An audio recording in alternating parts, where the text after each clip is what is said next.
Mengiringi setiap langkah kami. Kami bersyukur kami dipertemukan di tempat ini, menguji, memuliakan nama Tuhan. Berkati kami semua ya Roh Kudus, bekerjalah atas kami lebih lagi. Harapan Tuhan untuk bungkus setiap kami. Siap mendengarkan kebenaran firman Tuhan, berfirmanlah Tuhan dalam nama Tuhan Yesus kami berdoa dan mengucap syukur. Siap mendengarkan firman Tuhan, sama-sama kita katakan amin. Shalom. Shalom. IKSM punya suasana baru, katakan amin. Amin. Suasana baru, enggak terus-terusan dicondet ya. Dengarkan firman Tuhan dari Bapak Pastor kita. Sungguh sangat luar biasa. Sunter dengan condet itu lumayan jauh ya. Tapi kita dipersatukan oleh karena kasih Tuhan. Katakan amin. Amin. Untuk mengawali kebenaran firman Tuhan, kita akan belajar daripada satu tema mengenai filosofi sepatu. Coba ditampilkan. Kita akan belajar apa sih yang bisa kita pelajari dari sepatu yang sering kita pakai. Ya, apa sih yang kita bisa pelajari dari sepatu? Mungkin harganya tidak sama ya, tapi punya makna yang dalam yang bisa kita ambil. Untuk teman-teman, nama saya Suhadi, masih tetap Suhadi. Nama saya Suhadi, sama saya juga dulu pelayanan di GSA Bekasi sampai semester berapa? 5 ya. Di kali kedua saya di tempat ini, hadir di sini. Pertama saya dulu ibadah Natal ya, ibadah Natal bersama GSA Bekasi, sama seperti tadi kesaksian. Yang kedua hari ini bersama-sama kita akan belajar mengenai filosofi sepatu. Apa yang bisa kita dapatkan dari ini? Ya, coba dilihat. Ya, untuk mengawalinya sama-sama kita membaca Mazmur 37 yang ke-23. 2, 3 ya.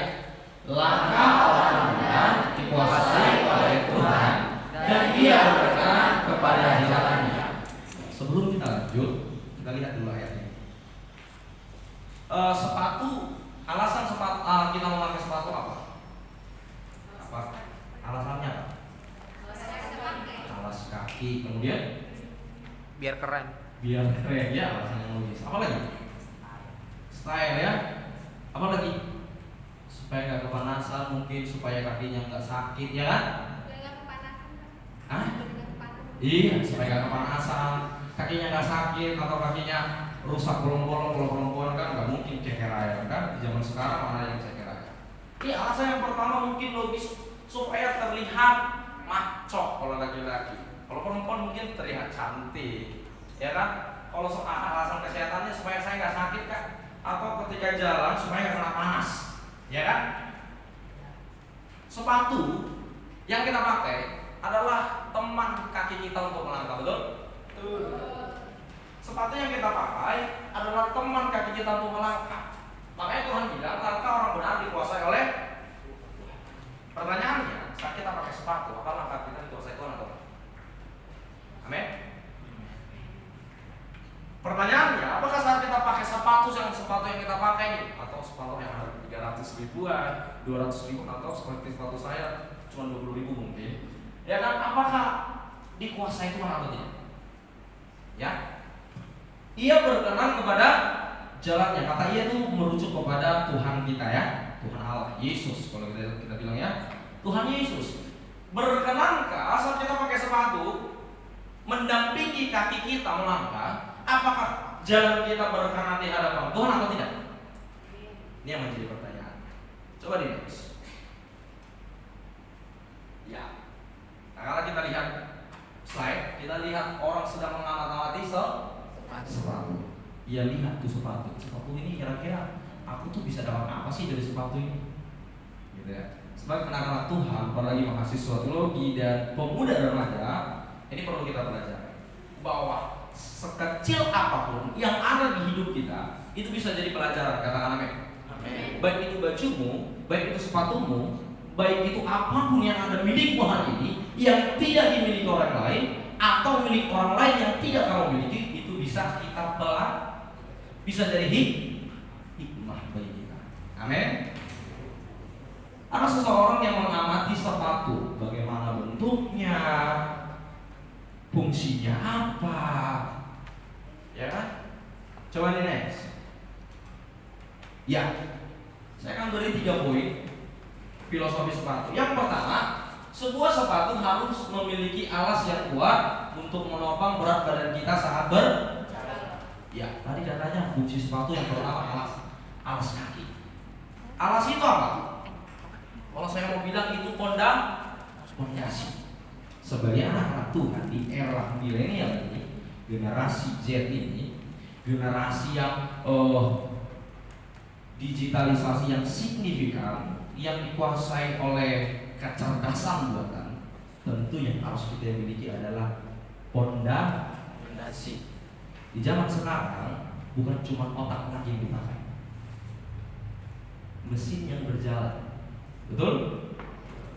Banyak perusahaan yang mempekerjakan AI. Pakai AI gampang, jadi manusia nggak perlu kerja capek-capek. Tantangan pemuda sedang tidak baik-baik saja. Justru kita harus miliki pondasi. Seperti sepatu harus memiliki alas yang kuat. Pondasi itu apa? Hah?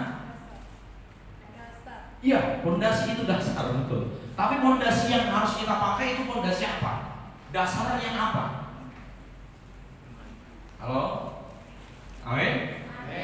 Teman-teman, anak-anak muda di zaman sekarang kalau tidak memiliki dasar yang kuat di dalam Kristus, dia akan logik ke yang amin? Tahu logik? Iya. Tantangan, tadi saya bilang, tantangan pemuda bukan lagi sekedar kamu belajar, hanya belajar di bangku perkuliahan, bukan. Engkau bukan cuma hanya hidup saya begitu saja mengalir, kan? Enggak gitu lagi. Tantangan pemuda di zaman sekarang sungguh sangat signifikan. Karena kita berdampingan dengan yang namanya robot. Robot bisa lakukan apa saja, tinggal diperintah. Betul? Manusia akan kalah. Kedepannya semua akan lebih otomatis. Mungkin kita nggak dipakai lagi. Ya, konferensi pers di Italia mengenai kecerdasan buatan robot bilang gini waktu konferensi, saya tidak butuh manusia. Mungkin kami lebih bagus memimpin daripada manusia. Terus ditanya, apa keinginan terbesar yang ingin Anda capai? Robot bilang gini, robotnya bilang gini, cuma satu, supaya saya anti air. Kalau robot anti air, artinya apa yang terjadi? Melebihi batas kemampuan manusia. Sedangkan dia bisa bekerja melakukan segala sesuatu, dia tidak bisa capek. Kalau manusia, capek tunggu dulu. Sakit harus minum bontrek. Kalau nggak makan sakit mah. Kalau robot kan enggak. Betul apa betul? Betul. Iya kan? Kalau manusia, jangan dulu lah. Disuruh bekerja nih, misalnya, jangan dulu, capek. Sudah terlalu banyak. Tapi kalau robot, kita tinggal suruh nih, dia akan kerjakan tanpa bersungguh-sungguh. Tantangan yang demikian harus kita memiliki pondasi tadi. Pondasi itu adalah dasar iman kita kepada Kristus. Tak kala kita hidup sebagai orang percaya, mempercayai Tuhan sebagai Tuhan dan Juru Selamat kita, yang pertama, kita harus tetapkan Yesus Kristus itu ada di hati kita yang paling dalam dan tidak boleh bergeser. Katakan amin. Katakan amin. Karena banyak anak-anak Tuhan, pemuda-pemudi, gak usah jauh-jauh di Indonesia, menjual keimanannya hanya karena apa? Ekonomi, tuntutan biaya perkuliahan, dan lain semacamnya.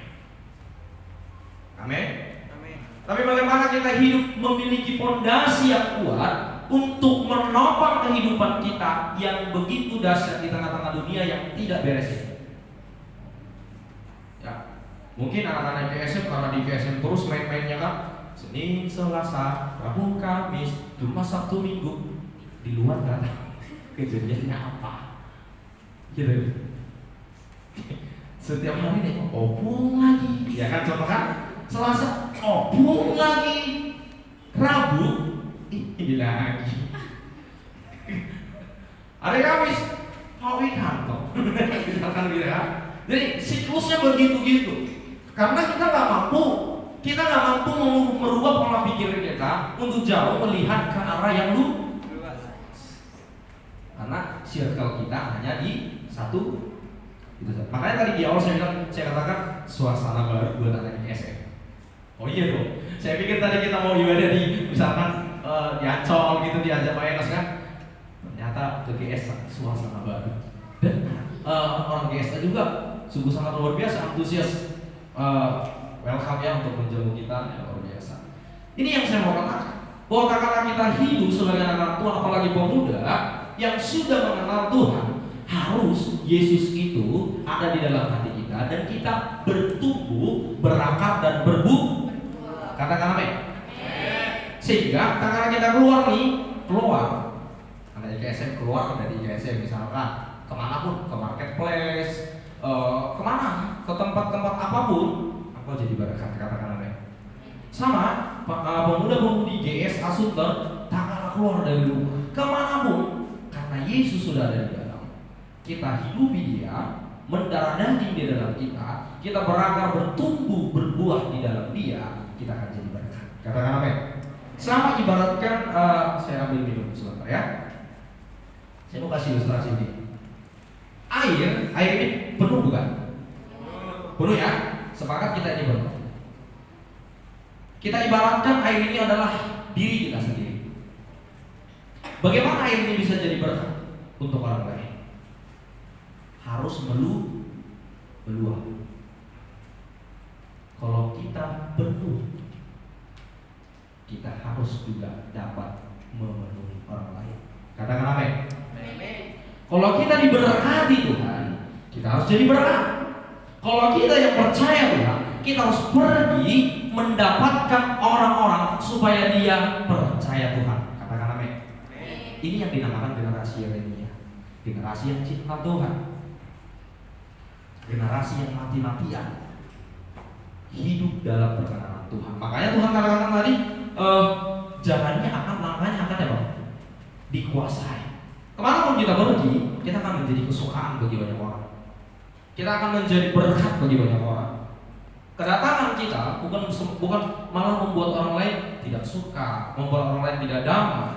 Tapi kedatangan kita di circle manapun, di tempat yang berbeda yang tidak kita kenal sekalipun, kita bisa masuk di dalamnya menjadi berkat. Katakan amin.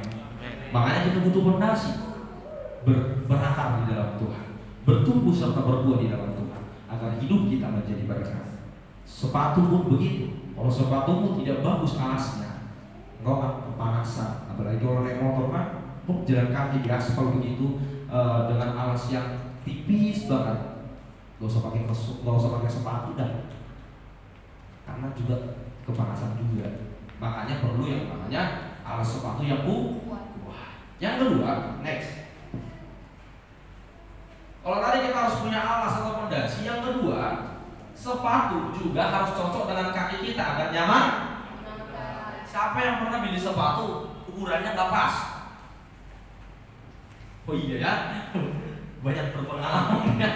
Ya, kadang-kadang ya, misalkan kita pesan di Shopee begitu ya, atau di Lazada dan lain sebagainya. Kadang-kadang kita pesan 40 yang datang 39, betul? Apakah kita mau memakai sepatu yang nggak pas? Risih kan? Atau dia kekecilan, kita paksa dimasukin, kita paksain. Ada yang pernah nggak kata? Ada yang pernah ya? Oh maksa ya? Suka maksa ya? Oh suka. Iya, udah tahu sepatu kecil kita paksa masukin. Pernah pakai anak-anak laki-laki nih biasanya, apalagi waktu sekolah SMK mungkin ya, pakai apa namanya? Celana di CPP, dikuncupin. Iya kan? Pensil. Dikuncupin. Anak-anak sekolah SMK biasa saya dulu begitu. Enggak muat, dipaksa pakai apa? Plastik. Betul apa betul? Iya, saya dulu gitu, dipaksa pakai plastik. Sama sepatu, kalaupun kegedean, itu enak nggak dipakai? Ada yang pernah nggak pakai sepatu yang kegedean ditambahin kaos kaki di dalam? Angkat tangan. Waduh, jujur semua ya, jujur semua. Oh iya, saya juga pernah ditambahin kaos kaki di dalam supaya pas ukurannya gitu. Ya, padahal kalau dipakai, kok gede banget ya? Kalau dilihat di kaca gitu, kok gede banget ya? Saudara yang dikasih itu, sepatu harus cocok kita pakai agar nyaman kita gunakan. Amin. Sama halnya dalam hidup kita. Kalau tadi kita sudah memiliki fondasi, pemuda akan hidup dia namanya berinteraksi dengan siapapun, bukan hanya dengan agama Kristen, betul? Kau ke sekolah, kau akan jumpai agama yang lain. Kau bekerja di perusahaan manapun, engkau akan menjumpai iman yang berbeda. Betul apa betul? Tak kalah kau datang duduk di situ, kau jumpa misalnya abang ganteng, gitu kan? Atau adik ganteng, cantik, adik cantik atau abang ganteng, gitu. Tapi beda iman. Cocok nggak? Cocok nggak? Tidak? Jangan sekarang. Nanti pembuktiannya mungkin begitu ya. Teman-teman, ada banyak anak-anak Tuhan.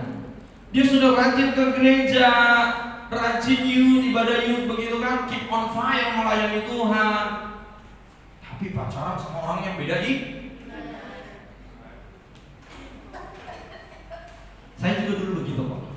Tapi sudah bertobat. Iya. Saya juga dulu begitu. Sesuatu yang tidak cocok menurut pandangan Tuhan, kita tidak boleh paksain. Katakan amin. Sesuatu yang tidak cocok menurut matanya Tuhan, kita tidak boleh paksain. Tak kala kita jalan pergi kemanapun, tak kala Tuhan bilang dalam prinsip Alkitab atau firman-Nya itu tidak cocok, Anda tidak boleh paksakan diri untuk melakukannya. Katakan amin. Menurut saya baik Tuhan, dia tuh gampang baik sama saya. Itu cantik Tuhan, aku pengen itu Tuhan. Berdoa sampai pagi, ya, sampai nangis berduduk-duduk. Tuhan tolong, saya butuh dia. Ada yang pernah? Ada yang pernah? Oh pernah ya. Pada curhat ini. Saya butuh Tuhan, saya butuh banget. Saya udah terlalu sayang sama dia, udah terlalu cinta Tuhan. Jadi apa? Kita ngatur tuh. Tadi saya katakan, sesuatu yang tidak cocok di pandangan Tuhan, kita tidak boleh paksakan. Kita tahu yang terbaik untuk kita, tetapi Tuhan Yesus paling tahu apa yang paling terbaik bagi kita. Katakan amin. Sesuatu yang mungkin kita rencanakan, Tuhan nanti aku begini, aku tamat kuliah aku jadi seperti ini, Tuhan aku semester ini aku pengennya jadi seperti ini, pengennya IP ku begini Tuhan, pengennya nanti aku pengen. Banyak Alkitab itu banyak rancangan di hati manusia, keputusan Tuhan lah yang jadi. Katakan amin. Tuhan belum selesai atas hidup kita teman-teman. Tuhan belum selesai atas hidupmu dan hidup saya.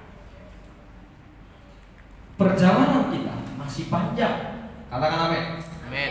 Jadi jangan pernah engkau jatuh kegagalan yang pertama. Mungkin engkau gagal, mungkin merasa sulit Tuhan. Aku tak mau hidup seperti ini Tuhan. Kau anggap itu cocok, kau anggap itu baik. Saya mau katakan, Tuhan belum selesai atas hidupmu. Masih banyak jalan Tuhan, masih banyak rencana Tuhan.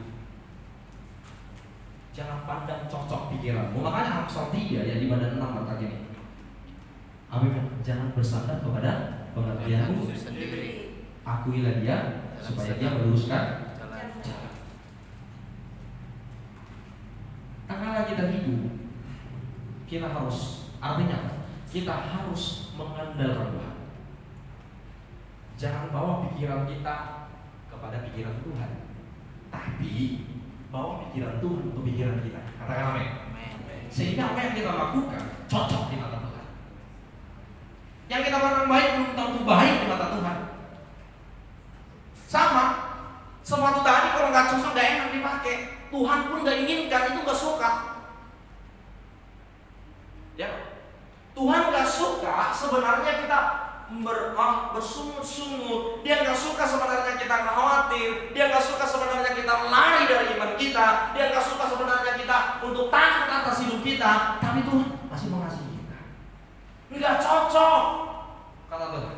Tapi kita bahasain. Bukan hanya beda iman.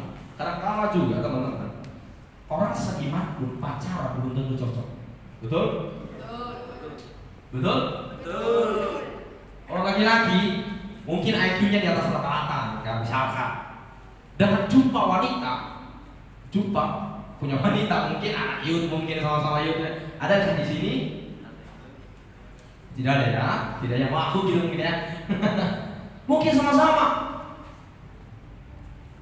Yang satu tidak setara, artinya tidak setara, tidak cocok. Terus dipaksain, didoain. Gak mau, aku pokoknya itu.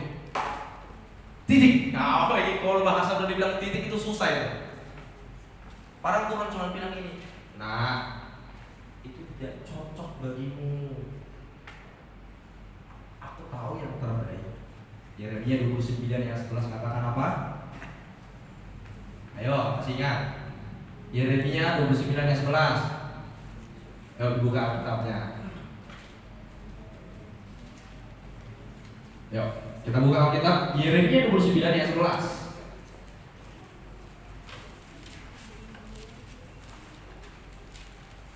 Sudah dapat?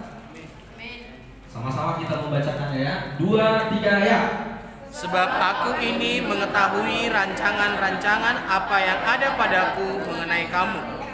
Demikianlah firman Tuhan, yaitu rancangan damai sejahtera dan bukan rancangan kecelakaan, untuk memberikan kepadamu hari depan yang penuh harapan. Tadi saya katakan Tuhan belum selesai atas hidupmu.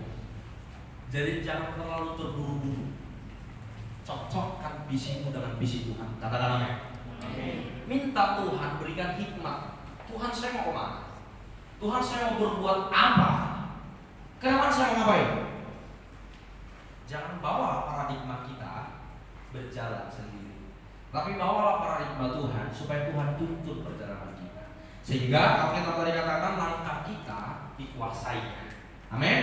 Amin. Supaya cocok sevisi dengan Tuhan. Orang percaya adalah orang yang meneladani Tuhan. Katakan amin. Itu tidak gampang, tidak mudah dilakukan. Namun Tuhan berikan kekuatan saat kita berniat melakukannya. Amin. Jadi mulai hari ini, ingat, kalau engkau gagal, kalau engkau merasa dirimu tidak baik-baik saja, ingat satu hal, Tuhan belum selesai atas hidupmu. Nanti ambil balon di rumah, ada 2 balon, ambil balon begini. Balon satu kau embus, berhenti, balonnya diembus, terus ambil tusuk gigi, 1 tusuk gigi. Coba kamu tusukkan, balonnya pecah banget. Pecah. Itu kegagalan. Tapi ambil balon satu lagi yang sudah kamu embus, ambil tusuk gigi banyak, coba kamu tusuk, pecah banget. Tidak. Sebenarnya saya tadi mau bawa itu, karena saya dari luar, macet, ditelepon, makanya gak jadi. Tidak pecah. Artinya apa? Satu kegagalan akan mengajarkanmu banyak hal. Semakin engkau banyak kegagalan, semakin engkau banyak pelajaran di dalam kehidupan. Dan engkau akan melihat kuasa Tuhan bekerja di atas kegagalan. Katakan amin. Amin. Jadi jangan pernah takut atas hidup. Mau mahasiswa, mau pemuda, mau pekerja sekalipun, hidup kita belum selesai. Tuhan masih merancangkan yang terbaik. Mungkin belum saatnya kita dipromosikan Tuhan. Mungkin belum cocok pikiran kita dengan Tuhan. Mari ubah mindsetnya. Cocokkan visi kita dengan Tuhan. Kalau visi kita dengan Tuhan sudah cocok, jalan kita akan dikuasai Tuhan. Katakan amin. Yang terakhir, sepatu harus digunakan dengan agar awet dan bisa digunakan dalam jangka waktu yang lama. Siapa yang sering cuci sepatunya? Sekian banyaknya orang, cuma 3 orang yang cuci sepatu. Oh ya. Jadi kalau beli sepatu baru mungkin ya, sepatu baru Dirawat nggak? Kena lumpur pun tak mau. Jalan di lumpur, pelan-pelan. Bener nggak? Baru. Dijaga nggak? Apalagi misalkan ambil sepatu Jordan, ya kan? Yang branded lagi, misalkan begitu ya, ya, branded lagi. Oh ini mahal. Mau nggak kita bawanya ke lumpur? Nggak mau. Atau pergi ke sawah pakai sepatu yang branded, mau nggak? Yakin saya nggak mau. Kecuali kita miliarder, pasti mau, nggak apa-apa. Tapi kalau kelas kita mungkin nggak mau ya, kelas kita mungkin nggak mau. Kita jaga supaya awet. Artinya iman kita bukan hanya sekadar kita hidup duduk diam di tempat ini, tapi harus bertumbuh belajar supaya iman itu awet dan terencana. Katakan amin. Katakan amin. Jadi saudara yang dikasih Tuhan, di dalam Tuhan, kata awet itu artinya setia. Bukan setia tikungan ada ya, setia. Amin. Orang yang setia mengikut Tuhan akan mendapatkan kekuatan baru, akan mendapatkan sesuatu yang baru yang tidak pernah kita bayangkan dalam hidup ini. Tadi satu kesaksian di gereja pernah di aula, sangat luar biasa ya. Saya pikir ada seorang bapak yang sedemikian dari Muslim ke Kristen bisa masuk dengan cara yang luar biasa dipakai Tuhan. Kesetiaannya melayani Tuhan, makan cuma nggak nyampe 2 kilo beras.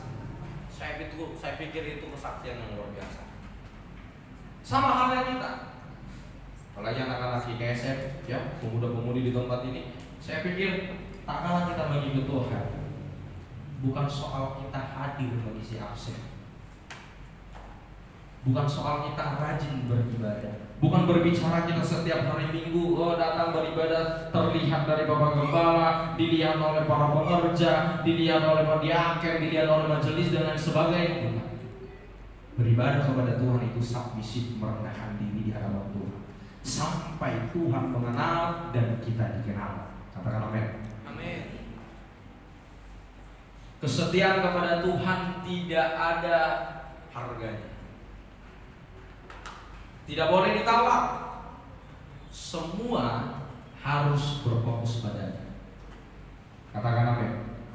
Jadi saudara yang dikasih Tuhan, jika sepatumu saja bisa mengajarkan banyak hal, apalagi jam tanganmu.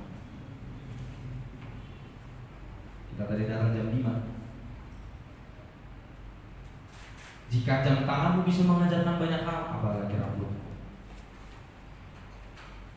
Jika rambutmu juga bisa mengajarkanmu banyak hal, apalagi kulit. Katakan amin. Jadi mulai hari ini, baik pemuda-pemudi di tempat ini, bahkan IKSM, saya percaya hiduplah seperti filosofi sepatu ini, berlandaskan kasih Tuhan, hidup di dalam dasar yang benar, cocok dengan Tuhan.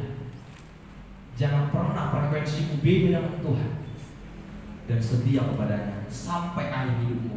Sehingga seperti Paulus bisa kita katakan, aku mengakhiri pertandingan hidup dengan apa? Sampai dia mati. Pertandingannya baik sampai dia mati. Sampai dia mati dia setia. Bukan hanya pematian bukan hanya soal tua mudanya. Semua kita akan mati, tidak terlepas tua atau muda. Tetapi bagaimana kita setia di dalam. Jadi teman-teman, mari. Kalau kita belajar dari sepatu, kita akan tetap menjadi pribadi-pribadi yang dipakai Tuhan sebagai luar biasa lagi, baik anak KSM, baik pemuda di tempat ini. Mari andalkan Tuhan dalam hidupmu. Tuhan belum selesai atas ini. Kita berdoa. Terima kasih Tuhan buat kebenaran firman-Mu bagi kami yang boleh kami dengar, bahwa kami belajar dari sesuatu ya Tuhan.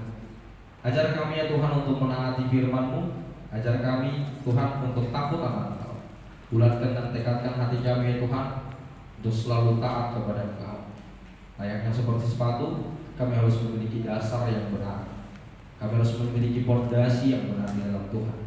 Kami harus sevisi juga dengan Tuhan, sehingga jalan-jalan kami adalah jalan-jalan Tuhan. Rencana Tuhan akan terjadi atas hidup kami. Dan kami akan setia sampai Tuhan, sampai kemanapun Tuhan inginkan. Sampai kami tiada, kami akan setia, sehingga kami akan mendapatkan dan memperoleh hidup yang kekal itu. Berkati kami semua Bapak, di dalam segala sesuatunya Tuhan. Engkau berkati kami dimanapun kami berada, biarlah Tuhan pakai kami menjadi berkat. Di dalam nama Tuhan Yesus kami sudah berdoa dan mengucap syukur. Amin.